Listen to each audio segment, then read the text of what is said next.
السلام علیکم دوستو، کیسے ہو؟ امید کرتا ہوں کہ آپ تمام حضرات خیریت سے اور عافیت سے ہوں گے۔ اللہ تعالیٰ آپ لوگوں کو ایسے ہی خوش رکھے۔ آج میں آپ حضرات کی خدمت میں پیش کرنے جا رہا ہوں خلافت فاروقی میں ایک چور کی گرفتاری کا واقعہ۔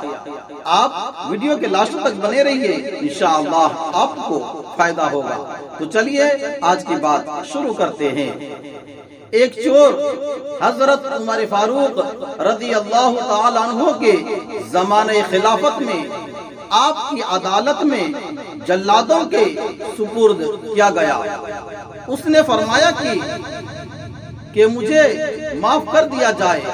اس نے فرمایا کہ مجھے معاف کر دیا جائے، یہ پہلی بار کا جرم ہے، آئندہ نہ کروں گا۔ یہ پہلی بار کا جرم ہے، آئندہ نہ کروں گا۔ چنانچہ چور نے لجاجت کرتے ہوئے کہا، اے امیر المؤمنین، یہ میرا پہلا جرم ہے، مجھے درگزر کر دیجئے۔ حضرت عمر رضی اللہ تعالی عنہ نے کہا کہ اللہ تعالی پہلی خطا پر قہر نازل نہیں فرماتے۔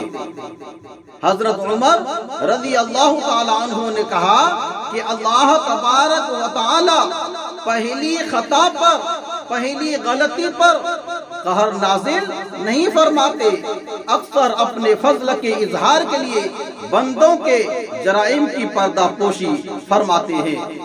پھر جب کوئی حد سے گزر جاتا ہے تو پھر اپنے عدل کے اظہار کے لیے اسے مصیبت میں گرفتار اور رسوا کرتے ہیں، تاکہ اللہ تعالیٰ کی دونوں ہی صفات کا ظہور ہو جائے۔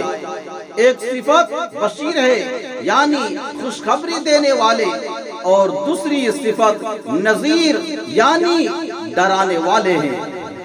ناظرین، ایسے ہی واقعات سننے کے لیے ہمارے اس چینل کو سبسکرائب کریں اور ویڈیو کو لائک شیئر ضرور کر دیجئے۔ جزاک اللہ، خدا حافظ، السلام علیکم ورحمۃ اللہ وبرکاتہ۔